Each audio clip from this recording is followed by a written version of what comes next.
வணக்கம் அன்பு நண்பர்களே. ஆன்மீக உலகில் மிகச்சிறிய வயதில் மிகப்பெரிய புகழை எட்டியவர் பரமஹம்ச ஸ்ரீ நித்யானந்தா. எவ்வளவு விரைவாக புகழ் அவரை தேடி வந்ததோ அவ்வளவு விரைவாக சர்ச்சையும் அவரை தேடி வந்தது. அனுதினமும் ஆயிரக்கணக்கான அவருடைய பக்தர்களின் கேள்விகளுக்கு பதில் சொல்லக்கூடிய நித்யானந்தா இன்று அவருடைய முன்னாள் பக்தை ஒருவரின் கேள்விகளுக்கும் பதிலளிக்க இருக்கிறார். இன்று நாம் சந்திக்க இருப்பது பரமஹம்ச ஸ்ரீ நித்யானந்தா அவர்கள். வணக்கம் சார். வணக்கங்க. எங்களுக்கு சமீபத்தில் சில ஆவணங்கள் எங்கள் கைக்கு கிடைச்சது. அது உங்களுடைய முன்னாள் சிஷ்யை ஆர்த்தி ராவ் தொடர்பானது.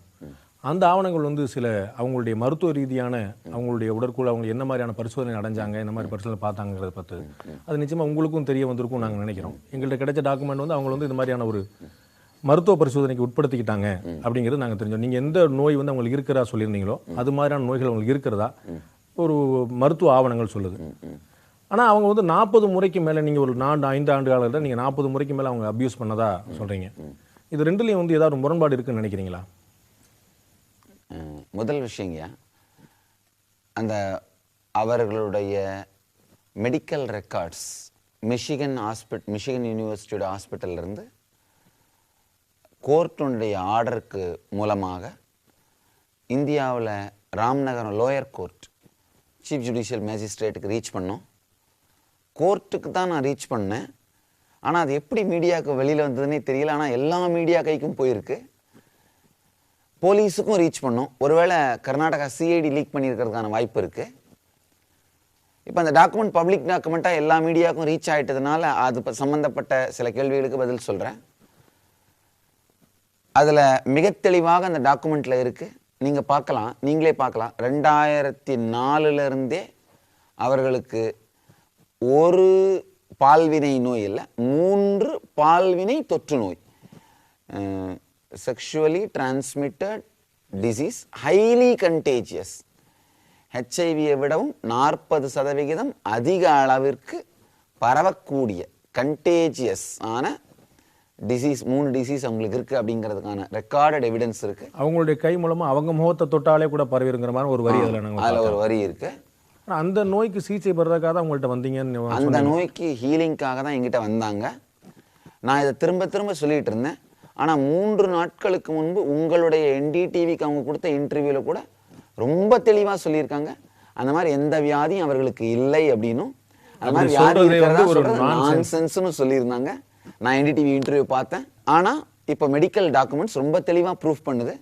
2004 2005க்கு தான் அவங்க 5 அப்போ தான் முதலாக அவங்க ஆசிரமத்துக்கு என்னை பார்த்தாங்க ஹீலிங்காக. 4ல் இருந்தே அந்த வியாதி இருக்குது அப்படின்றது மெடிக்கல் டாக்குமெண்ட்ஸ் மூலமாக ப்ரூவ் ஆகிருக்கு.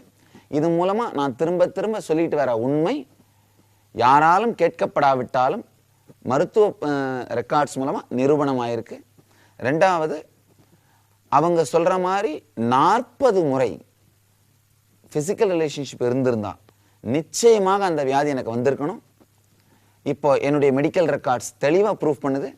எனக்கு அந்த வியாதி தற்போது இல்லை என்பது மட்டுமல்லாது பிறப்பிலிருந்து அந்த வியாதி வந்ததே இல்லை. ஏன்னா அந்த வைரஸ் எப்படின்னா நடுவில் இன்ஃபெக்ட் ஆகி ஆன்டிபாடிஸ் பில்ட் ஆகி இப்போ இல்லாமல் இருக்கிறதுக்கான இருந்தால் கூட கண்டுபிடித்து விட முடியும். கடந்த 10 ஆண்டுகள் இருந்தால் கண்டுபிடிச்சிட முடியும். என்னுடைய மெடிக்கல் ரெக்கார்ட்ஸ் தெளிவாக சொல்லுது, பிறப்பிலிருந்து எனக்கு அது நடக்கவே இல்லை. ஏன்னா ஆன்டிபாடியே பில்ட் ஆகலை என்னுடைய உடம்புல. ஸோ இது மூலமாக மிக தெளிவாக அவருக்கும் எனக்கும் எந்த காலத்திலும் எந்த விதமான உடல் சம்பந்தமான உறவும் இருந்ததே இல்லை அப்படிங்கிறது மெடிக்கலாக ப்ரூவ் ஆகுது. இது ஆழமாக பார்த்தீங்கன்னா அவங்க எந்தெந்த தேதியிலெல்லாம் நான் அவங்கள அபியூஸ் பண்ணேன்னு சொல்கிறாங்களோ அந்த தேதியிலலாம் பிரேக் அவுட் ஆகிருக்கிறதுக்கான மெடிக்கல் ரெக்கார்ட்ஸ் இருக்குது. அதுதான் நானும் கேட்க வந்தேன். அது ஒரு 40 முறை சொல்லும் போதும் கூட அவங்க பல இடங்களையும் குறிப்பிடுறாங்க, நாட்களையும் குறிப்பிடுறாங்க. குறிப்பாக கூட டிசம்பர் 1ஆம் தேதி நாங்கள் சேலத்தில் இருந்தோம், அப்போ இந்த மாதிரி நடந்ததுன்னு கூட சொல்கிறாங்க. அவங்க தேதி வாரியாக குறிப்பிடுறாங்க. அது தேதி வாரான விஷயங்கள் உண்மை இல்லைன்னு சொல்கிறீங்க. அதாவது அவங்க சொல்லுகிற எல்லா தேதியிலையும் அவங்க அமெரிக்காவில் இருக்காங்க, நான் விடுதியில் இருக்கேன். அவங்க நிகழ்ச்சி நடந்ததா சொல்கிற இடம் வேற இடமா இருக்கு. டிஸ்டன்ஸ் ஹீலிங் நான் கேள்விப்பட்டிருக்கேங்க. முழுக்க முழுக்க கட்டுக்கதையாக கற்பனையிலிருந்து அந்த தேதி, நேரம், காலம் எல்லாவற்றையும் டெவலப் பண்ணியிருக்காங்க. இன்னொரு பெரிய கொடுமை என்னங்க, என்னுடைய டிராவல் கேலண்டரை பேஸ் பண்ணி அந்த அவங்களுடைய இந்த டேட்ஸை ஆர்கனைஸ் பண்ணியிருக்காங்க. ஆனால் அவங்க டிராவல் கேலண்டரை பார்க்க மறந்துட்டாங்க. என் டிராவல் கேலண்டரை மட்டும் பார்த்து அந்த டேட்ஸை ரெடி பண்ணியிருக்காங்க. அவங்க டிராவல் கேலண்டரை பார்க்க மறந்துட்டாங்க. டிசம்பர் 1 இந்தியாவில் சேலத்தில் அவர் கற்பழிக்கப்பட்டதாக சொல்கிறாங்க. அமெரிக்காவில் நவம்பர் 30 நமக்கு டிசம்பர்னா அவங்க நவம்பர் 30 இருக்கும். அதே நாளில் டாக்டரோட உட்காந்துருக்கிறதையும் டாக்டர் அப்பாயின்மெண்ட் இருக்கிறதையும் டாக்டர் தெளிவாக அதில் ரெக்கார்ட் பண்ணியிருக்காரு. இந்த மாதிரி தொடர்ந்து பல தேதிகள் எல்லாமே பார்த்தீங்கன்னா முன்னுக்கு மின் முரணாகவும், முதல்ல அவர் கொடுக்குற அவங்க கொடுக்குற முதல் ஸ்டேட்மெண்ட்டில் எந்த தேதியும் டைமும் இல்லை. 2வது ஸ்டேட்மெண்ட்டில் சில தேதி டைம் சொல்கிறாங்க. 3வது ஸ்டேட்மெண்ட்டில் அதெல்லாம் கரெக்ட் பண்ணுறாங்க. அதுக்கு கரெக்ட் பண்ணது போக இருக்கிற எல்லா டேட்டுமே கூட கம்ப்ளீட்டாக முன்னுக்கு பின் முரணம் இந்த மெடிக்கல் ரெக்கார்ட் மூலமாக மிக தெளிவாக நிரூபிக்கப்பட்டிருக்கு. அந்த நேரங்களில் நான் விடுதி ஆசிரமத்தில் கிளாஸில் ப்ரோக்ராம்ஸ் எடுத்துகிட்டு இருக்கிறேன். அவங்க அமெரிக்காவில் இருக்காங்க. ஆனால் வேற எங்கேயோ கற்பழிப்பு நடந்ததாக சொல்கிறாங்க. இது கம்ப்ளீட்டாக முன்னுக்கு பின் முரணாக, இது எல்லாவற்றின் மூலமாகவும் அவர்கள் சொல்கிற எல்லா ஸ்டேட்மெண்ட்டுமே பொய் அப்படிங்கிறது மிக தெளிவாக ஆதாரங்களோடு நிரூபிக்கப்பட்டிருக்கு. இந்த ஆவணங்கள் இந்த உங்கள் மீதான வழக்கில் ஒரு திருப்பு முனை நினைக்கிறீங்களா? இன்வெஸ்டிகேஷன் பண்ற அத்தாரிட்டி ஆனஸ்டான அத்தாரிட்டியா இருந்தாங்கன்னா திருப்பு முனையில வழக்கையே அவங்க வித்ட்ரா பண்ண வேண்டியிருக்கும். வேற வழியே இல்லை. இப்போ அவங்க ஒரு சிம்பிளா ரொம்ப பெரிய டாக்டர்ஸ்லாம் தேவையில்லை, சாதாரண ஒரு எம்பிபிஎஸ் படித்த ஒரு டாக்டரை கூப்பிட்டு மெடிக்கல் ஒப்பீனியன் கேட்டாங்கன்னா கூட போதுமானது. அது இல்லாமல் சாதாரண ஒரு லாயரை கூப்பிட்டு லீகல் ஒப்பீனியன் கேட்டாங்கன்னா போதுமானது. வேற எதுவுமே பண்ண வேண்டியதில்லை. இப்போ கர்நாடகா சிஐடி பண்ண வேண்டியதெல்லாம் சாதாரண ஒரு டாக்டரை கூப்பிட்டு, அப்பா இந்த டிசீஸ் சொல்கிறாங்களே சாமிக்கு இல்லைன்றாங்க, இந்த என்னுடைய மெடிக்கல் டாக்குமெண்ட் டெஸ்ட் டாக்குமெண்ட் அவங்க பார்க்கலாம், இதை ரெண்டையும் படித்து பார்த்தாங்கன்னா போதும். அதாவது இந்த வியாதி இருக்கிற ஒரு பெண் ஒரு முறையோ அல்லது இருமுறையோ யாராவது உடலுறவு கொண்டார்கள், அவங்களுக்கு வரலன்னு சொன்னா கூட ஒரு சான்ஸ் இருக்கு. இவங்க 40 முறைன்னு சொல்றாங்க. அப்போ வராம இருக்க வாய்ப்பே இல்லை. அது மட்டும் இல்லாம ரொம்ப முக்கியமான ஒரு விஷயம், இன்வெஸ்டிகேஷன் அத்தாரிட்டி கிட்ட இந்த தகவலை மறைத்திருக்கிறார்கள். இந்த குற்றச்சாட்டை சொல்லும் பொழுது பொதுவா எனக்கு அந்த மாதிரி நோய் எதுவும் இல்லைன்னு சொல்லியிருக்காங்க. இன்வெஸ்டிகேஷன் அத்தாரிட்டி மட்டும் இல்லாம மீடியாட்ட சொல்லியிருந்திருக்காங்க, நேற்று வரை சொல்லியிருக்காங்க. இன்வெஸ்டிகேஷன் பண்றவங்க ஒரு கற்பழிப்பு குற்றச்சாட்டு வரும்பொழுது உடனடியாக 16 கிலோமீட்டருக்குள் இருக்கின்ற ஆஸ்பத்திரிக்கு அவங்களை அழைச்சிட்டு போய் மெடிக்கல் டெஸ்ட் பண்ணணுங்கிறது லா, இந்தியன் லா. ஏன் இவங்க கர்நாடகா சிஐடி கிட்ட இருந்து இவங்களுக்கு இந்த வியாதி இருக்கிறத மறைத்தார்களா, அல்லது கர்நாடகா சிஐடி வேணுமென்றே இவருக்கு மெடிக்கல் டெஸ்ட் பண்ணாமலே சார்ஜ் ஷீட்டை ஃபைல் பண்ணாங்களா அப்படிங்கிற எல்லா ரகசியங்களும் இதற்கு மேல் தான் வெளிவர வேண்டும். மருத்துவ ஆவணங்களின் படி பார்த்தீங்கன்னா அதுல ஒரு இடத்துல எனக்கு என்னுடைய கணவர்கிட்ட மட்டும் இல்லாம இன்னொருத்தர்கிட்ட எனக்கு உறவு இருந்ததுன்னு சொல்றாங்க. அந்த இன்னொருவர் யாரா இருக்க முடியும்? முதல் விஷயங்க, அவர்கள் அவங்களுடைய புகாரின் படி அந்த குற்றச்சாட்டு நம்ம மேல இல்லையா? நான் சொல்றேங்க, அவங்க ஆசிரமத்துக்கு போய் கொண்டிருந்த காலங்களான 2005 அந்த நேரத்தில் தான் நான் அவர்களை கற்பழித்து தான் அவங்க சொல்றாங்க. அந்த காலகட்டத்தில் அந்த மெடிக்கல் ரெக்கார்டில் என்ன ப்ரூஃப் இருக்குன்னா, monogamous relationship only husband record ஆயிருக்கு. கணவனோடு மட்டும் உடல் உறவு கொள்ளுகின்ற வாழ்க்கை அமைப்பு இருக்கிறவர்னு அதில் மெடிக்கலாக ரெக்கார்டாக இருக்குது, மெடிக்கல் ரெக்கார்டில் ப்ரூவ் ஆயிருக்கு. ஆனால் ஆசிரமத்துக்கு வரதை நிறுத்திட்டாங்க. நிறுத்திய பிறகு 2009 ரெகுலராக ஆசிரமத்துக்கு வரதை நிறுத்திட்டாங்க. ஆசிரமத்துக்கு வரதில் நிறுத்திய பிறகு லெனினோடு அவருக்கு கள்ளத்தொடர்பு இருக்கிறதுன்னு எனக்கு ஒரு புகார் வந்த பிறகு நான் லெனினுக்கு இருந்த காவியை எடுத்துட்டேன். நீ வாலண்டியராக மட்டும் இருக்கலாம்ப்பா, பிரம்மச்சரி ஆகிறதுக்கு உனக்கு தகுதி இல்லை, பிரம்மச்சரிய ட்ரைனிங் வேணும்னு கேட்டுட்டு இருந்தார். அந்த ட்ரைனிங்காக ஒரு முதல்ல மஞ்சள் கொடுப்போம். ஆனால் அவர் இந்த மாதிரி கள்ளத்தொடர்பு இருக்குன்னு தகவல் வந்தது. அது முழுமையாக நிரூபிக்கப்பட முடியாதனால நான் வெளியில் அனுப்பலை. ஆனால் இந்த சந்தேகத்திற்கிடமாக போனதுனால அந்த காவியை மஞ்சளை எடுத்துட்டு பிரம்மச்சரிய ட்ரைனிங் இப்போதைக்கு வேண்டாம், நீ முதல்ல உன்னை மனசு தயார் பண்ணிக்கோ அப்படின்னு சொன்னேன். அந்த காலகட்டத்தில் தான் ஆர்த்திரா தனக்கு இன்னொரு உறவும் இருப்பதாக மெடிக்கலா ரெக்கார்ட் பண்ணியிருக்காங்க. ஸோ இது லெனினா இருப்பதற்கு அதிக வாய்ப்புகள் இருக்கு. ஏன்னா அந்த டாக்குமெண்ட்ல என்ன சொல்லியிருக்காங்கன்னா, ஹெச்ஐவி பாசிட்டிவா இருக்கிற ஒரு நபரோடு உறவு இருப்பதாக, கணவன் அல்லாத HIV பாசிட்டிவா இருக்கிற ஒரு நபரோடு உறவு இருப்பதாக அவங்க சொல்லியிருக்காங்க. அந்த அம்மா சொன்னதா அந்த டாக்குமெண்ட்ல பதிவாயிருக்கு. நீங்க பார்க்கலாம் அந்த டாக்குமெண்ட்டை. ஒன்று லெனினுக்கு HIV பாசிட்டிவா இருக்கணும். அப்படி லெனினுக்கு HIV பாசிட்டிவ் இல்லைன்னா வேறு யாராவது ஒரு ஆணாக அவங்க இருக்கணும். அதுதான் இதுல இருந்து நாம முடிவுக்கு வர முடியுது. இப்போ இந்த மாதிரி விஷயங்கள் எல்லாவற்றையும் இன்வெஸ்டிகேஷன் டிபார்ட்மெண்ட் தான் திறந்து உண்மைகளை வெளிக்கொணர வேண்டும். இந்த கேள்விகள் எல்லாவற்றிற்கும் இப்போ ஆர்த்தி ராவ் பதில் சொல்லியாக வேண்டிய தேவை இருக்கிறது. இன்னொரு விஷயங்க, என்னதான் அவர்கள் என்னுடைய வாழ்க்கையை அவதூறு செய்து என்னுடைய ஆன்மீக இயக்கத்தையும் என்னுடைய கேரக்டரையும் கேள்விக்குறியா மாற்றி சமூகத்தின் முன்பு ஒரு மிகப்பெரிய அவலத்தையும் பழியையும் கேலி பொருளாக என்னை ஆக்கியிருந்தா கூட ஒரு பெண்ணுடைய பர்சனல் லைஃப் பற்றி இந்த மாதிரி பேசுறது எனக்கே கொஞ்சம் கஷ்டமா இருந்தது. என்னதான் இருந்தாலும் பெண் அப்படின்னு. ஆனால் வேறு வழி இல்லாமல் அவர்களாகவே அவர்களுடைய தனிப்பட்ட வாழ்க்கையை உலகமெல்லாம் பேச வேண்டிய ஒரு அவல நிலைக்கு அவர்களை ஆக்கி கொண்டார்கள். இன்னொருத்தருடைய தனிப்பட்ட வாழ்க்கையை அவதூறாக அவலமாக சித்தரிக்க முயற்சிக்கும் பொழுது கர்மம் மீண்டும் வந்து தாக்குகிறது என்பதை அவர்களுடைய கதையில் நேரடியாக நாம் பார்க்கலாம். அவர்கள் சொல்கிற தேதிகள், இடங்கள் எல்லாமே அந்த இடத்தில் அந்த தேதியில் நான் அங்கு இல்லை என்பதற்கான வீடியோ ஆதாரங்கள் எங்களிடம் உள்ளன.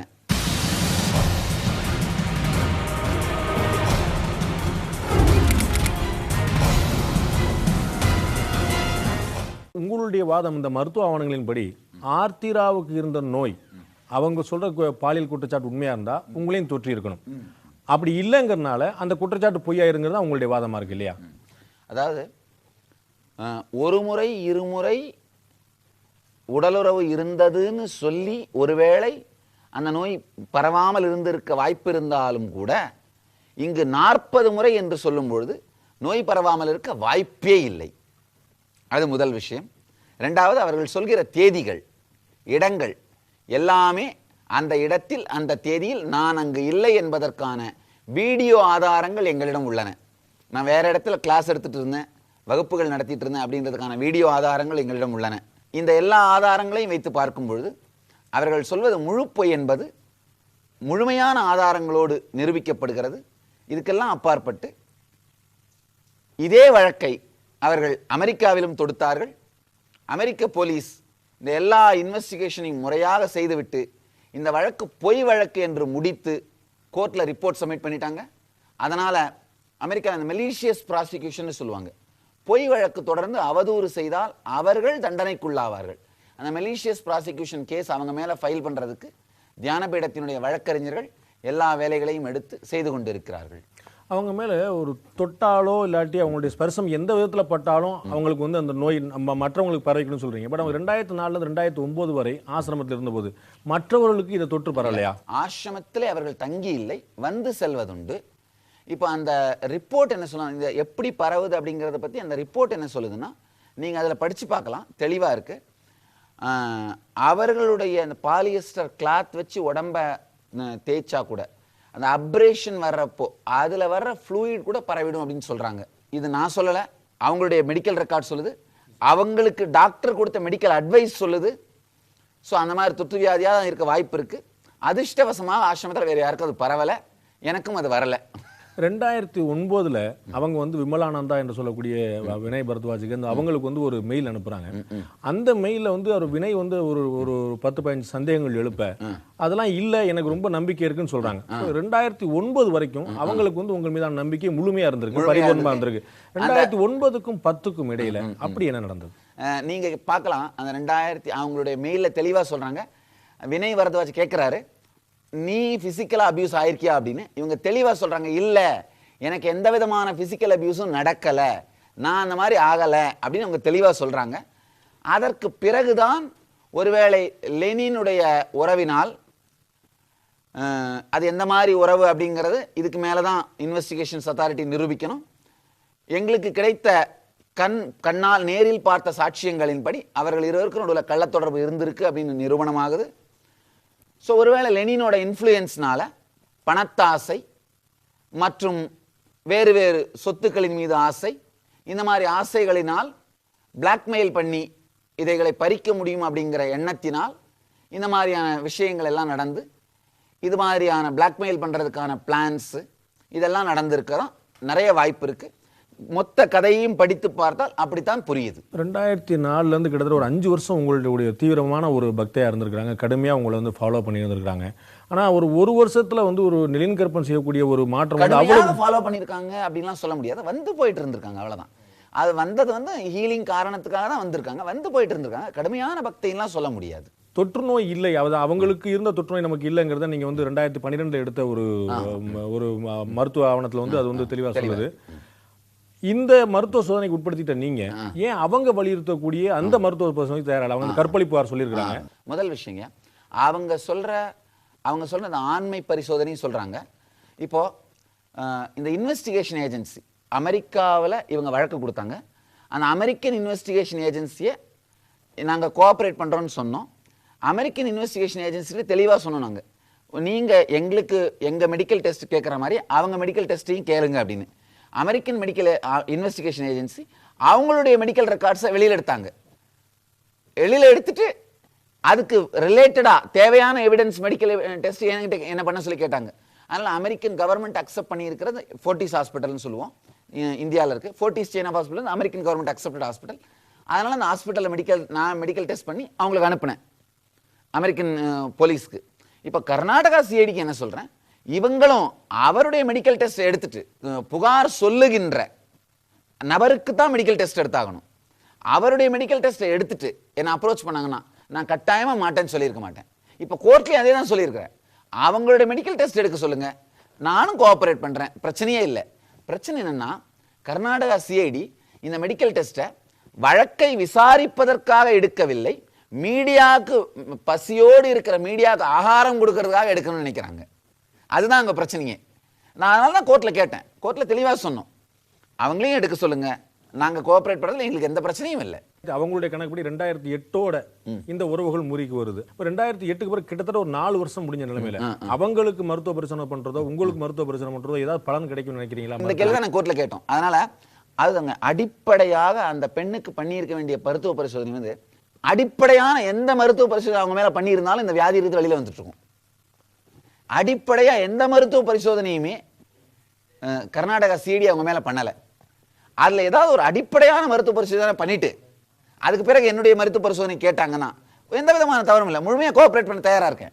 இப்போ அமெரிக்கன் கவர்மெண்ட்டுக்கே கோஆப்ரேட் பண்ணியிருக்கீங்க, அமெரிக்கன் போலீஸுக்கு அவங்களுக்கு தேவையான மருத்துவ பரிசோதனை இது மாத்திரம். அதாவது எனக்கு அந்த பால்வினை தொற்று நோய் இல்லை என்பதற்கான இரத்த பரிசோதனை மட்டுமல்லாது அமெரிக்க போலீஸ் கேட்டதுக்காக ஆண்மை பரிசோதனைக்கும் என்னை உட்படுத்தி கொண்டேன்.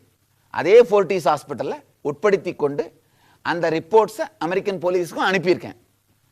அமெரிக்கன் போலீஸ் கேட்டு ஒரு ஹாஸ்பிட்டலுக்கு போய் ஆண்மை பரிசோதனை செய்து கொண்ட நான் கர்நாடகா சிஐடி கேட்டு செய்து கொள்ள மாட்டேன் என்பது வரமாட்டேன்னு கோர்ட்டுக்கு நான் போயிருக்கிறதுக்கான ஒரே காரணம் இந்த இன்வெஸ்டிகேஷன் ஏஜென்சி மேல எனக்கு எந்த விதமான நம்பிக்கையும் இல்லாதது, அவங்க முறையா செயல்படாதுதான். இப்போ உண்மையிலேங்க அமெரிக்கன் போலீஸ் கேட்டு ஃபோர்டிஸ் ஹாஸ்பிட்டல் போய் 4 நாட்கள் இந்த பரிசோதனைகளை செய்து கொண்ட நான் கட்டாயமா ஏன் கர்நாடகா சிஐடி கேட்டா பண்ணிக்கூடாது? நான் பண்ண மாட்டேன்னு சொல்றதுக்கு கோர்ட்டுக்கு நான் போயிருக்கிறதுக்கான ஒரே காரணம், பண்ண மாட்டேன்னு சொல்ல கோர்ட்டுக்கு போயிருக்கேன். கோர்ட்டுக்கு நான் போனதுக்கான ஒரே காரணம் இவர்கள் மீது நம்பிக்கை இல்லாதது. இவர்கள் இந்த ரிப்போர்ட்டையும் டேம்பர் பண்ணுவாங்க. இவங்களுடைய இன்வெஸ்டிகேஷனே முறையான நேர்மையான விசாரணையாக இல்லாமல் இருப்பதுதான். சமீபத்தில் கூட சென்னை போலீஸ் கமிஷனர்கிட்ட ஒரு புகார் கொடுத்திருக்காங்க. அதாவது ஆசிரமத்துக்கு தொடர்புடைய ஆட்கள் வந்து எங்களை மிரட்டுறாங்க, எனக்கு உயிருக்கு அச்சுறுத்தல் இருக்குன்னு. அவ்வளவு தூரம் க்ளோஸா ஃபாலோ பண்றீங்களா? இல்ல, அது முழுக்க போய் அதுக்கு எனக்கு சம்பந்தமே இல்லை. முதல்ல யாராவது அவங்களை மிரட்டினாங்களான்னு எனக்கு தெரியாது. நிச்சயமாக தியானபீடத்து பக்தர்களோ என்னுடைய அன்பர்களோ இல்லை. வினய் பரத்வாஜ் வந்து மே 2010 ஒரு புகார் கொடுக்கிறார். அவர் மேல இருக்கக்கூடிய புகார்கள் எல்லாமே இப்போ வந்து அமெரிக்க நீதிமன்றத்தில் கூட அவர் தண்டிக்கப்பட்டிருக்கார். அவர் மீதான புகார் வந்து அவர் புகார் கொடுத்ததுக்கு பிறகுதானே வருது. இல்ல, ஏதாவது நீங்க ஆழமா பாருங்க, தெளிவா தேதியை பாருங்க. அவர் மீது புகார் கொடுக்கப்பட்டது 2009 கொடுக்கப்பட்டுருச்சு. அதிலிருந்து தப்பிப்பதற்காகத்தான் இந்த புகாரையே அவர் கொடுத்தார், பிளாக்மெயில் பண்ணார். அது அவர் மீது புகார் கொடுத்தவர்கள் எங்களுடைய பக்தர்கள்ன்றதுனால என்ன பிளாக்மெயில் பண்ணார், உன் பக்தர்கிட்ட சொல்லி கேஸை வித்ட்ரா பண்ண சொல்லு, இல்லைன்னா உன் மேலே ஃபால்ஸ் கேஸ் கொடுப்பேன்னு என்ன பிளாக்மெயில் பண்ணார். நான் சொன்னேன், இது கிரிமினல் விஷயங்களை நான் தலையிட முடியாது. ஏன் பக்தர்களாக இருந்தாலும் அவர்களுக்கு அவதூறு இழைக்கப்பட்டால் அவர்கள் தங்களை காத்துக்கொள்கின்ற உரிமை உண்டு, நான் அதில் தலையிட முடியாதுன்னு தெளிவாக சொல்லிட்டேன். இப்போ கடைசியில் பார்த்தீங்கன்னா கோர்ட் அவர் தண்டிச்சிருக்கு. உண்மையில் அவர் மீது தொடுக்கப்பட்ட வழக்கு தான் முதல்ல. அதாவது 2009 அவர் மேலே கம்ப்ளைண்ட் கொடுக்கப்பட்டிருக்கு அந்த பக்தர்கள் மூலமாக. அது எனக்கு அதுக்கு சம்பந்தமே இல்லை, கொடுக்கப்பட்டிருக்கு. இவர் கர்நாடகா சிஐடிக்கு 2012 ஜனவரியில தான் ஸ்டேட்மெண்ட் கொடுக்குறார். உங்கள் மீது புகார் கொடுத்தவங்களை பார்த்தீங்கன்னா பழைய உங்களுடைய பக்தர்கள் வினய் பரத்வாஜ் ஆகட்டும், ஆர்த்தி ராவ் ஆகட்டும், லெனின் கற்பன் ஆகட்டும், இவங்க மேலே புகார் கொடுத்தது எல்லாமே பார்த்தீங்கன்னா உங்களுடைய மடத்தை சேர்ந்தவங்க தான். அதில் வந்து ஏதாவது ஒரு முரண்பாடு உங்களுக்கு ஆழமாக தெரிஞ்சுக்கோங்க. இவங்க எல்லாமே என்னுடைய மடத்தை சேர்ந்தவர்கள் கிடையாதுங்க. அவங்க மேலே புகார் கொடுத்தவர்கள் என்னுடைய மடத்தை சேர்ந்தவர் கிடையாது. என்னுடைய கோடிக்கணக்கான பக்தர்களில் ஒருத்தர். அதாவது பக்தர்கள்னா எனக்கு யார் வந்துட்டு போகிறவங்க யார் வேணால் அது மாதிரி சொல்லிக்கலாம். இப்போ வினய் பரத்வாஜ் மேலே கம்ப்ளைண்ட் கொடுத்தவர் என்னுடைய ஆசிரமத்தில் தங்கி இருக்கவர் கிடையாது, யாரோ ஒரு வந்துட்டு போனவர். இது வந்து ஒரு பெரிய சங்கம்ங்கய்யா. லட்சக்கணக்கான 1,22,00,000 பக்தர்கள் ஃபாலோயர்ஸ் இருக்கிற ஒரு சங்கம். அதனால இது ஒரு பெரிய இயக்கம். அதனால அவங்க யாரோ ஒருத்தர் கம்ப்ளைண்ட் கொடுத்தாங்க, அதில் எந்த விதத்திலும் நான் இன்வால்வ்டு இல்லை.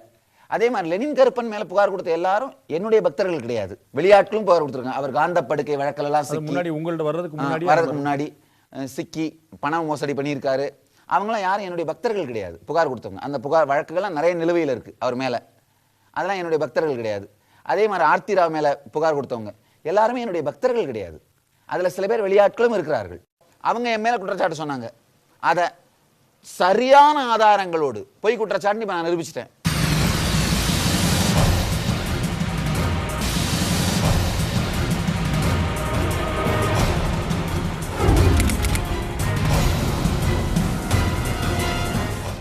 ஆர்த்தி ராவ் கொடுத்த புகார்ல அவங்க உங்கள் மீது போலீஸ்ல புகார் கொடுத்ததுக்கு 4 மாதங்களுக்கு பிறகுதான் அவங்க மீதான உங்களுடைய புகார் வந்ததுன்னு சொல்லி சொல்றாங்க. அப்ப இது ஒரு பழிவாங்கு நடவடிக்கை அவங்களுடைய குற்றச்சாட்டா இருக்கு. முதல் விஷயங்க, அவங்க மீதான என்னுடைய புகார் வந்து நான் கொடுக்கவே இல்லை, என்னுடைய புகாரும் இல்லை. அது தியான பீடத்தில் அவர்களுக்கு ஆர்த்தி ராவும் லெனினும் மற்றவர்களும் சேர்ந்து தியான பீடத்துக்கு அவர்கள் செய்த துரோகம், பக்தர்களுக்கு செய்த துரோகமான பிளாக்மெயில் பண்ணது, பணம் பிடுங்கினது, இது எல்லா எவிடன்ஸையும் பக்தர்கள் கலெக்ட் பண்ணி வச்சுருந்தாங்க. ஆனால் அந்த நேரத்தில் அந்த இருந்த அரசாங்கத்தினுடைய அரசியல் சூழ்நிலை எங்களுடைய தியானபீட அன்பர்களுடைய கம்ப்ளைண்ட்ஸை வாங்கிக்கவே இல்லை. அதனால் வேற வழி இல்லாமல் சில காலகட்டம் கழித்து கொடுக்கப்பட்டதே தவிர எந்த விதமான பழிவாங்கும் சூழ்நிலை அப்போ இவ்வளோ எவிடன்ஸ் எப்படி இருக்கு? நீங்கள் புகார் கொடுத்தும் போலீஸ் தரப்பில் ஏற்றுக்கல? ஆமாம், புகார் கொடுத்தும் அந்த டைமில் அந்த கவர்மெண்ட் இருந்தப்போ ஏற்றுக்கல. இப்போ ஆனால் அதுக்கப்புறம் கவர்மெண்ட் மாறின பிறகு ஏற்றுக்கிட்டாங்க. ஏற்றுக்கிட்டது மட்டும் இல்லாமல் இவ்வளோ எவிடன்ஸ் ப்ரொவைட் பண்ணியிருக்குமே, அதனால தான் லெனின் அரெஸ்ட் ஆகி ஜெயிலுக்குள்ளே 100 நாள் இருந்தார், 100 நாளுக்கு மேலே ஜெயிலில் இருந்தார், எவிடன்ஸோடு இருக்குது. அதனால் குற்றச்சாட்டுகள் தியானபீடத்திலிருந்து என்னுடைய அன்பர்களிடமிருந்து சொல்லப்பட்டிருக்கிற குற்றச்சாட்டுகளுடைய ஆதாரம், அதனுடைய எவிடன்ஸ், இது எல்லாத்து மூலமாகவும் அது மூலமாக நிரூபிக்கப்படுமே தவிர ஜஸ்ட் ஒரு சூழ்நிலைங்கிறதுனாலே இது பொய் குற்றச்சாட்டுன்னு சொல்லிட முடியாது. இப்போ அவங்க என் மேலே குற்றச்சாட்டு சொன்னாங்க, அதை சரியான ஆதாரங்களோடு பொய் குற்றச்சாட்டு இப்போ நான் நிரூபிச்சிட்டேன். நிரூபிச்சது மட்டும் இல்லாமல் அமெரிக்கன் போலீஸ்க்கு அவங்க கொடுத்த கேஸ் வந்து க்ளோஸ் ஆயிருச்சு.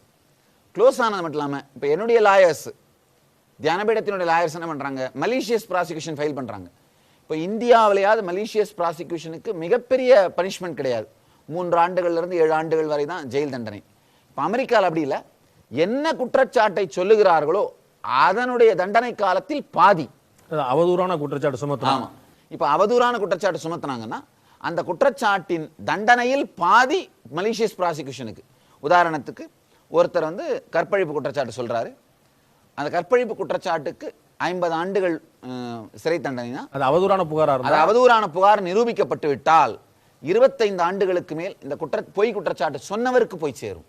இப்போ அமெரிக்கன் போலீஸை பொறுத்த வரைக்கும் இங்க கற்பழிப்பு மட்டுமல்ல, எந்த விதமான உடலுறவுமே நடக்கவில்லை என்று அவங்க ரிப்போர்ட்டை கிளியரா இன்வெஸ்டிகேஷனுக்கு அப்புறம் க்ளோஸ் பண்ணி கோர்ட்டுக்கு சப்மிட் பண்ணிட்டாங்க. அந்த டாக்குமெண்ட்ஸும் உங்களுக்கு கொடுக்குற வேணாம், அந்த டாக்குமெண்ட்ஸ் பாருங்க, இதெல்லாம் open court documents. 2 document submit பண்ணியிருக்காங்க. அவங்களுடைய இன்வெஸ்டிகேஷன் ஏஜென்சி, அவங்களுடைய அட்டார்னி ஜெனரல்னு சொல்றாங்க இல்லைங்களா, நம்ம இந்தியாவில் வந்து அட்டார்னி ஜெனரல் சொல்ற அதே ஈக்குவலன்ட் போஸ்ட்ல இருக்கிற அந்த மிஷிகன் ஸ்டேட்டோட இன்வெஸ்டிகேஷன் அத்தாரிட்டி ஐஓ, நம்ம இன்வெஸ்டிகேஷன் ஆஃபீஸர்னு சொல்றவங்க அட்டார்னி ஜெனரல், இருவரும் தனித்தனியாக கோர்ட்டுக்கு கொடுத்துருக்காங்க. அதோட காப்பி எங்களுக்கு வந்திருக்கு, அந்த காப்பி உங்களுக்கு கொடுக்குறேன் பாருங்க. அதனால இப்போ அமெரிக்காவில் மலீஷியஸ் ப்ராசிக்யூஷன் ஃபைல் பண்றதுக்கு எங்களுக்கு எல்லா விதமான ரைட்ஸும் உண்டு. ஏன்னா அவங்க என்ன சொல்றாங்க, இப்போ 2 விதமா ஒரு குற்றச்சாட்டுல இருந்து ஒருத்தர் வெளியில வர முடியுங்க. சந்தேகத்தின் பலனை சாதகமாக்கி கொண்டு வெளியில வர முடியும். அப்படி இல்லாம ஸ்ட்ராங்கான எவிடன்ஸோட இது நடந்திருக்க வாய்ப்பே இல்லைன்னு சொல்லிட்டு வெளியில வர முடியும். இப்ப நான் நிரபராதின்னு நிரூபிச்சிருக்கிறது நடந்திருக்க வாய்ப்பே இல்லைன்னு சொல்லப்படுகிற அளவுக்கு ஆதாரமான இரண்டாவது வகையில சந்தேகத்தின் பலனை சாதகமாக்கி கொண்டு நான் வெளியில வரல. என் மீது தொடுக்கப்பட்ட வழக்கில் இருந்து புகார்ல இருந்து இந்த இரண்டாவது வகையான என்னுடைய தரப்பு ஆழமான தெளிவான ஆதாரங்களால அவங்க கொடுத்த அமெரிக்காவில் கொடுத்த கேஸ்ல இருந்து எக்ஸானரேட் ஆயிருக்கேன். ஆர்த்திராவ் மேல அமெரிக்காவில் வந்து ட்ரேட் சீக்ரெட்டுகளை வைக்க முயற்சி பண்ணாங்க அப்படின்னு சொல்லிட்டு அவங்க மேல ஒரு புகார் சொல்லியிருக்கேன். யோகா தியான முறைகள்லாம் ஒரு ட்ரேட் சீக்ரெட்டா அது வந்து வழக்கமா உள்ளதானே உலகம் முழுக்க இருக்கக்கூடியதானே அப்படின்னு அவங்க சொல்றாங்க. 2 விஷயங்க. அதை நான் கொடுக்கல. இந்த ஏதோ ஒரு ஆர்கனைசேஷன் என்னுடைய டீச்சிங்ஸை பேஸ் பண்ணி நடக்கிற ஒரு ஆர்கனைசேஷன் கொடுத்துருக்காங்க. இவங்க இந்த ஆர்குமெண்ட்ஸ் எல்லாம் கோர்ட்ல பிரசன்ட் பண்ணியிருக்கலாமே. ஏன்னா கோர்ட்ல பாத்தீங்கன்னா அவங்களுக்கு எதிராக ஜட்ஜ்மெண்ட் வந்துருச்சு அப்படின்னும் பொழுது ஒவ்வொரு நாட்டினுடைய விதிகள் சட்டத்திட்டங்களின்படி எந்தெந்த மாதிரி ரூல்ஸ் இருக்கோ அது அந்த ஆர்கனைசேஷன் அந்த கோர்ட் வழக்குகள் அது சம்பந்தப்பட்ட எல்லா டாக்குமெண்ட்ஸ் இருக்கு. நீங்க வேணா படிச்சு பார்த்துக்கலாங்க. ஆர்த்திராவ் வந்து உங்கள்கிட்ட முன்னாடி சிசியா இருந்தாங்க. அவங்க மேல அவங்க செய்த தவறுகள் பற்றி உங்களுக்கு ஒரு சந்தேகங்கள் வருத்தங்கள் இருக்கும்போது அது தொடர்பாக வழக்குகள் தொடரப்படுது. அவருடைய கணவர் எங்க வர்றாரு? அவர் மேலேயும் குற்றச்சாட்டு இருக்கு. அவர் வந்து பழிவாங்கறக்கா வழக்கு தொடுத்திருக்காங்கன்னு சொல்லி அவங்க ஆர்த்திராவ் சொல்றாங்க. அது எனக்கு முழுசா தெரியலைங்க. அவங்க கணவர் மேல வழக்கு தொடுக்கப்பட்டிருக்கான்னு எனக்கு தெரியல. இவங்க மேல போடப்பட்ட வழக்கை பத்தி தான் நான் தெரிஞ்சு கூட செஞ்சேன். அது நான் தொடுக்கல அந்த வழக்கை.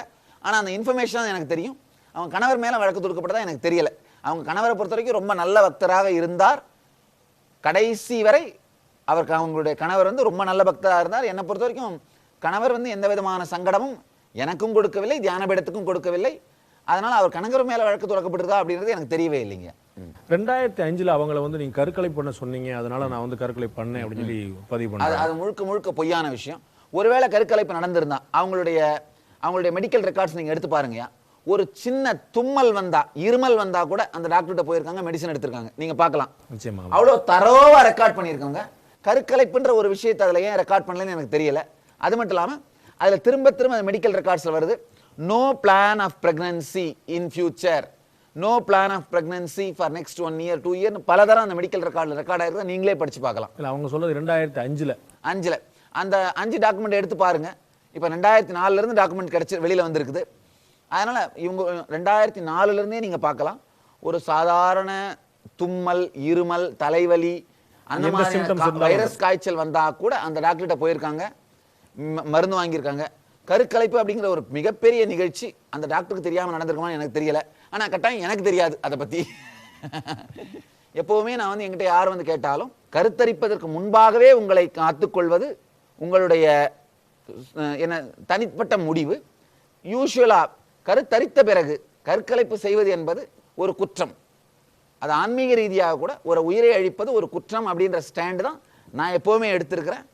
அதே மாதிரி தான் எப்பவுமே ஸ்பிரிச்சுவல் அட்வைஸும் கொடுக்கிறது என்னுடைய வழக்கம். ஞானபீடம் மீது குற்றம் சாட்டப்பட்ட அத்தனை பேர் மீது வழக்கு தொடர்பது மக்கள் மத்தியில் ஒரு சந்தேகத்தை ஏற்படுத்தாத தானே தன்னுடைய வாழ்க்கையிலேயே பல்வேறு கிரிமினல் நடவடிக்கைகளில் ஈடுபட்டவர்கள் தான் தியானபீடத்தின் மீது குற்றம் சாட்டியிருக்காங்க. அதை நான் என்னங்க பண்றது? சமீபத்தில் ஒரு உங்கள் மேல குற்றச்சாட்டுல கடுமையா முயற்சி பண்ண அங்க கன்னட தனியார் தொலைக்காட்சி நிறுவன ரிப்போர்ட்டர் மேல கூட ஒரு பாலியல் புகார் இருக்குது.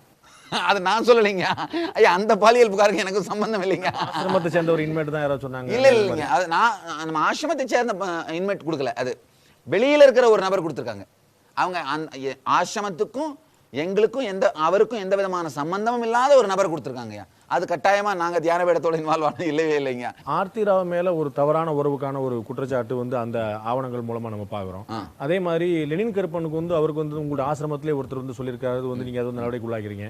அதே மாதிரி வினய் பரத்வாஜ் வந்து ஒரு பாலியல் புகாருக்குள்ளாகி தண்டனை அனுபவிச்சிருக்காரு. இப்படி ஒரு குற்றச்சாட்டுக்கு உள்ளான ஆட்கள் எல்லாம் வந்து உங்களுடைய சிஷியர்களாம் பக்தலாம் இருக்கும்போது நீங்க ஒரு ஆசிரமத்துடைய தலைமை அதிபதி அப்படிங்கும்போது நீங்க கண்காணிச்சிருக்க வேண்டாமா? முதல் விஷயங்க, எங்களுக்கு கடலுங்கய்யா. நீங்க இப்போதான் நான் ப்ரோக்ராம் நடத்தும் போது வந்து பாருங்க, 40,000 பேர் 50,000 பேர் வர்றாங்க. லட்சக்கணக்கான பக்தர்கள் வர இடம். இதுல நான் எல்லாவற்றையும் கண்காணிப்பது சாத்தியம் இல்லை. ஆசிரமத்துக்குள்ள தங்கி இருப்பவர்களை மட்டும்தான் நான் கண்காணிக்க முடியுமே தவிர வந்துட்டு போறவங்களை நான் கண்காணிக்க முடியாது. இப்ப லெனினை பொறுத்த வரைக்கும் வாலண்டியரிங்கா இருந்தார், வாலண்டியர் பண்ணார். சில காலம் ஆசிரமத்தில் கொஞ்ச காலம் தங்கி இருந்தார். ஆனா அந்த இனிஷியல் லெவல்ல தான் தங்கி இருந்தார். அவர் ஒன்றும் ஒரு ரொம்ப நாள் வினய் பரத்வாஜும் ஆர்த்திராவும் வந்துட்டு போனவங்களா இருக்க முடியும். ஆனா உங்களுடைய பர்சனல் செக்ரட்டரியாவே இருந்த கோபிகா எங்க போனாங்க ஒரு மிகப்பெரிய கேள்வி. எங்க போனாங்கன்னு இல்ல, அவங்க ஆக்சுவலா அமெரிக்காவுக்கு போய் அமெரிக்காவில் அவங்களுடைய கணவரோடு இருக்கிறாங்க அப்படின்னு தெளிவான விவரங்கள் பப்ளிக்காக ஓப்பன் அவைலபிளாக இருக்கு. அமெரிக்காவில் இருக்காங்க. அமெரிக்காவில் அவருடைய கணவனோடு இருக்கிறாங்க அப்படின்றது தான் தெளிவாக இருக்குது. அதில் ஒன்றும் எந்த விதமான சீக்ரெட்டும் இல்லை. காணாமல் போனாங்க அப்படின்னு இவங்களே கிரியேட் பண்ணிட்டு இருக்காங்க. அவங்க அமெரிக்கன் சிட்டிசன் காணாமல் போனால் அவ்வளோ சீக்கிரம் சும்மா விட்டுற மாட்டாங்க. நம்ம பீடம் மூலமா அவங்கள்ட்ட இருந்து ஒரு வாக்குமூலம் வாங்கி இந்த சர்ச்சைகளுக்கெல்லாம் ஒரு முற்றுப்புள்ளி வைக்கிறதுக்கு ஒரு முயற்சி பண்ணிருக்கலாமே. கோபிகா வந்து சொல்றது இது வரைக்கும் நான் ஆக்சுவலாக அந்த மாதிரி முயற்சிகள் எதுவும் எடுக்கல. வேணுமானா அந்த மாதிரி முயற்சிகள் எடுக்கலாம், ஒன்றும் ப்ராப்ளம் இல்லை. இப்போ அமெரிக்க நீதிமன்றத்தில் பப்பட்லால் சவ்லா வந்து அவர் வந்து ஒரு நீதிமன்ற ஒரு வழக்கு போட்டு அதில் வந்து அவருக்கு சாதாரண பீடத்துக்கு எதிராக வந்து ஒரு வழக்கு வந்தது. இல்லை, நம்ம பீடத்துக்கு எதிராக இல்லை, என்னுடைய பெயராலே நடத்தப்படுகிற ஒரு ஃபவுண்டேஷன். அது டைரக்டா எங்களுடைய தியான பீடத்தோட ஃபவுண்டேஷன்ல, அதாவதுங்க நித்யானந்த தியான பீடம் அப்படிங்கிற ஆர்கனைசேஷன் மட்டும்தான் நான் நேரடியாக நடத்துறேன். அது தவிர மீதி எல்லா ஆர்கனைசேஷனும் நம்முடைய பக்தர்கள் அவரவர்களாகவே நடத்துகிறார்கள். இதுக்கு வந்து சேர்மன் நீங்க தான், பிரசிடென்ட் நீங்க. கிடையவே கிடையாது. அவங்க ஒரு ஆவணத்தை காட்டுறாங்க. இல்ல, கிடையவே கிடையாது. ஆர்கனைசேஷன் எடுத்து பாருங்க, கிடையவே கிடையாது. அது முழு பொய். அதாவது அந்த ஆர்கனைசேஷனை நடத்துற பிரசன்ட் டிவோட்டீஸுக்கும் அதுல இருந்த எக்ஸ் டிவோட்டியான போப்பட்டுக்கும் நடுவில் நடந்த வழக்கு அது ஒண்ணு. அது மட்டும் இல்லாமல் 10 குற்றச்சாட்டுகளை அவர் வச்சு 9 டிராப் பண்ணப்பட்டுருச்சு. 1 மட்டும்தான் அவருக்கு சாதகமாக ஜட்ஜ்மெண்ட் வந்திருக்கு. ஆனால் அந்த 1ம் அப்பீல் போயிருக்கிறோம். கட்டாயமாக அது தீர்ப்பு மாற வாய்ப்பு இருக்கு. ஏன்னா இந்த 1 நிரூபிக்கிறதுக்கு மற்ற 7-8 நிரூபிக்கப்பட்டிருக்கணும். மற்ற 7-8 நிரபராதின்னு சொல்லும் பொழுது இது வந்து இந்த 1 குற்றச்சாட்டாக இருக்க முடியாது அப்படின்றது தான் இந்த பக்தர்களுடைய வாதம். அவங்க அப்பீலுக்கு போயிருக்காங்க, கட்டாயம் தீர்ப்பு மாற முடியும். இது சிவில் கேஸுங்க. ஒன்று இன்னொன்று, இவ்வளோ பெரிய ஆர்கனைசேஷன் 151 நாடுகளில் கிளை பரப்பி 40 நாடுகளில் கோவில்கள் நடத்துகிற இவ்வளோ பெரிய ஆர்கனைசேஷனில் இந்த மாதிரி சில சிவில் கேஸுகள் இருக்க வாய்ப்பு நிறைய சகஜம்தான். இப்போ ராஜபாளையத்தில் ஒருத்தர் நம்முடைய லேண்ட் அபகரிக்க பார்த்தாரு, சிவில் கேஸு, தியானபீடம் ஜெயிச்சிருச்சு. அதே மாதிரி சீரகாப்பாடியில் ஒருத்தர் அபகரிக்க பார்த்தாரு, தியானபீடம் ஜெயிச்சிருச்சு. அந்த ஜெயிக்கின்ற வழக்குகள் வெளியில் வர்றதே இல்லை. ஒரு படித்த யாராவது ஒருத்தர் நான் சிவன் நீ பார்வதின்னு சொன்னா நம்புவாங்களா? இவங்க பிட்ஸ் பிலானி கிராஜுவேட். ஆர்த்திராவுடைய அந்த அவங்களுக்கு இருந்த நோய் பற்றி பார்த்தீங்கன்னா 2012 எடுத்த மருத்துவ பரிசோதனை உங்களுக்கு அந்த நோய் இல்லைங்கிறத உறுதிப்படுத்துது. அதே மாதிரி 2009 ஒரு மருத்துவ பரிசோதனை அவருடைய கணவருக்கும் அந்த நோய் இல்லை அப்படின்னு சொல்லி இல்ல தெளிவா பாருங்க. மருத்துவ பரிசோதனை கணவருக்கு எடுக்கப்படலை. அந்த டாக்குமெண்ட் நல்லா படிச்சு பாருங்க. கணவருக்கு எடுக்கப்படல. டாக்டர் என்ன சொல்றாரு, ஒருவேளை கணவர் எனக்கு இன்னொன்னு, அந்த ஊர்ல வந்து கணவரும் மனைவி ஒரே டாக்டர்கிட்ட போகணும்னு அவசியம் இல்லை. ஒருவேளை கணவர் வந்தால் நான் அவரை மருத்துவ பரிசோதனை செய்து கொள்ள சொல்வேன்னு டாக்டர் சொல்றாரு. ஆனா கணவர் வரவோ அல்லது மருத்துவ பரிசோதனை இதே டாக்டர்கிட்ட செஞ்சதாகவோ ரெக்கார்டு இல்லை. அந்த ஆர்த்திராவே என்கிட்ட வந்து இந்த ஹீலிங்க்கு வரும்போது ஒரு சொன்னாங்க, கணவருக்கும் அந்த வியாதி இருக்கிறது என்றும் அவரையும் நான் ஹீலிங்க்கு அழைச்சிட்டு வரேன், நீங்க தயவு செஞ்சு அவரையும் ஹீல் பண்ணுங்க அப்படின்னு என்கிட்ட ரெக்வஸ்ட் வச்சாங்க. அதுதான் எனக்கு தெரிஞ்ச தகவல். ஏற்கனவே ஆர்த்திரா என்கிட்ட ஹீலிங்க்கு தான் வந்தாங்கன்னு நான் சொன்னப்போ எந்த மீடியாவும் நம்பல. இப்போ டாக்குமெண்ட் இருக்கும்போது நம்ப வேண்டியதா இருக்கு. அதே மாதிரி இப்போ சொல்றேன், கணவருக்கும் அந்த வியாதி இருக்குன்னு அவங்க என்கிட்ட சொன்னாங்க. அதனால தேவைப்படும் போது டாக்குமெண்ட் வெளியில வந்தா நம்ப வேண்டிய தேவை இருக்கும். நான் சிவன் நீ பார்வதின்னு சொல்லி சொன்னதா அவங்க சொல்றாங்க. நீங்க பக்தர்கள்ட்ட நீங்க சிவன் அப்படின்னு சொல்லி முன்னிலைப்படுத்திக்கிறீங்க. ஐயா, முதல் விஷயங்கய்யா, ஒரு படித்த யாராவது ஒருத்தர் நான் சிவன் நீ பார்வதின்னு சொன்னா நம்புவாங்களா? இவங்க பிட்ஸ் பிலானி கிராஜுவேட். புரியுதுங்களா? எல்லா யோகிகளுமே ஞானிகளுமே சிவனுடைய சத்தியத்தை சிவனுடைய சக்தியை புரிந்தவர்கள், உணர்ந்தவர்கள், சிவ தத்துவத்தை தானாகவே உணர்ந்தவர்கள். அது அனுபூதி வேற. ஆனா இவர்கள் சொல்ற மாதிரி நான் சிவன் அவர்கள் பார்வதின்னு அவர்கள் சொல்றது முழு பொய். உங்களுடைய சீடர்களா இல்லாம உங்களுடைய பக்தர்களா தான் அவங்க தங்களை அறிவிச்சுக்கிறாங்க. உங்களே வந்து ஒரு இன்கார்னேஷன், ஒரு அவதாரமா தான் பாக்குறாங்க. இப்போ நீங்க வந்து கடவுள் அப்படின்னு இல்ல, நான் தெளிவா சொல்றேங்க. இப்போ அதாவது யாராவது ஒருத்தர் ஒரு டாக்டர் வந்து ஒரு நோயாளியை குணப்படுத்தினா, நோயாளின்னு சொல்றாரு கடவுள் மாதிரி என்னை காப்பாத்துறீங்க அப்படின்னு சொல்றாரு. அந்த நோயாளி சொல்றதுனால டாக்டர் கடவுள் ஆயிடுறது இல்லை. கடவுள் செய்கின்ற ஒரு வேலையை அந்த டாக்டர் நோயாளிக்கு செய்ததனால் நோயாளி வேணா கடவுளா பார்க்கலாம். என்னை பொறுத்தவரைக்கும் நான் தெளிவா சொல்றேன். நான் என்னை எப்படி உணர்கிறேன்னா, மனிதனுடைய மிக உச்சகட்ட சாத்தியமான ஞான நிலையை எனக்குள் உணர்ந்த ஒரு சாதாரண மனிதன். அப்படி மட்டும்தான் நான் என்னை டிஃபைன் பண்றேன், நான் என்னை அறிவிக்கிறேன், நான் என்னை உணர்கிறேன். இந்த ஞான நிலையை எல்லாருமே அடைய முடியும் அப்படிங்கிறது எல்லாருமே அடைய முடியும். இது எனக்கு உரிமையானத கேபிட்டலிசம் கிடையாது, இது கம்யூனிசம். இது முழுக்க கம்யூனிஸ்ட் கான்செப்ட். எல்லாரும் அடைய முடியும், எல்லோருக்கும் அந்த வாய்ப்பும் சாத்தியம் உண்டு. வழக்கமான ஆசிரமங்கள்ல தியான பீடங்கள்ல ஒரு அமைதியான தியான முறையிலான ஒரு விஷயங்கள் இருக்கும். உங்களுடைய தியான பீடத்துல ஒரு மாறுபட்ட முறை இருக்குதா? அந்த மாதிரி ஒண்ணுமே இல்லைங்க. நீங்களே பாருங்களேன், சுத்தி எல்லா வேதாந்தம், சித்தாந்தம், யோகம், ஆன்மீக கருத்துக்கள், இது எல்லாத்தோட மொத்த தொகுப்பு தான் தியான பீடம். அதனால எங்களுடைய தியான முறை, வாழ்க்கை முறை, பூஜை முறை எல்லாமே இந்து மதத்திலே ஆழமாக வேரூன்றிய ஆகமங்கள், சைவ சித்தாந்தங்கள், வேதாந்தங்கள் சார்ந்த கருத்துக்களை சார்ந்தது. இதுல வேற ஒன்றும் வித்தியாசமான முறையே இல்லைங்க. இப்போ சமீபத்தில் உங்களை சுற்றி வரக்கூடிய இந்த 2 ஆண்டுகளாக உங்களை சுற்றி வரக்கூடிய இந்த சர்ச்சைகள்னால உங்களுடைய இமேஜ் பாதிக்கப்பட்டிருக்குன்னு நினைக்கிறீங்களா? இமேஜ் அப்படிங்கிறதே ஒரு ஃபால்ஸான விஷயம் தானுங்கய்யா. பார்த்தீங்கன்னா, ஆழமாக பார்த்தீங்கன்னா, மற்றவங்க நம்மளை பற்றி என்ன நினைப்பாங்க நாம பயந்துட்டு இருக்க அதே வேளையில் அந்த மற்றவர்கள் நாம அவங்கள பற்றி என்ன நினைப்போம்னு பயந்துட்டு இருக்காங்க. அதுதாங்க இமேஜ். உண்மையில் ஆழமாக பார்த்தோம்னா உண்மையான இமேஜ் என்னன்னா, மற்றவர்கள் நம்மை பற்றி வைத்திருக்கிற கருத்தை விட நாம் நம்மை பற்றி வைத்திருக்கிற தெளிவு, அனுபவம். இப்போ சில ஊடகங்கள் உலகத்தையே என்ன கெட்டவன் நம்ப வைக்க முடிஞ்சது, ஆனா என்ன நான் கெட்டவன் நம்ப வைக்க முடியல. நான் மிக தெளிவா இருக்கிறேன் என்னை பற்றிய அனுபூதியை. அதனால எந்த விதமான இந்த இமேஜ் பாதிப்பு இவைகளினால் எனக்கு எந்த விதமான பாதிப்பு, மன ரீதியான எந்த பாதிப்பும் இல்லை. சில நேரத்தில் சில பேர் வரலாம், சில பேர் போகலாம். இந்த இமேஜ் சார்ந்து முடிவெடுக்கிறவர்கள் பார்த்தீங்கன்னா வாழ்க்கையில் ஸ்திரமில்லாதவர்கள். அவர்களை பற்றி நான் கவலைப்படவும் இல்லை. அனுபூதி அடைந்த அன்பர்கள், பக்தர்கள் என்னை விட்டு செல்லவே இல்லை. அனுபூதி அடையாதவர்கள் இருந்தும் பயனில்லை. அதனால் கவலை இல்லை. உங்களை அவதாரமா உங்களுடைய பக்தர்கள் பார்க்குறாங்க. அப்படி இருக்கும்போது எப்படி இது மாதிரியான விஷயங்கள் அவங்களை சுற்றி நடக்குது? இது ஏன் நீங்க தவிர்த்திருக்க முடியாதா உங்களுடைய சக்தி மூலமா? எல்லா ஆன்மீக குருமார்கள் மீதும் அவர்கள் உருவாகி ஒரு ஆன்மீக இயக்கத்தை உருவாக்கும் பொழுது இது போன்ற தாக்குதல்கள் நடந்தே தீரும். இது இயற்கையின் நியதி.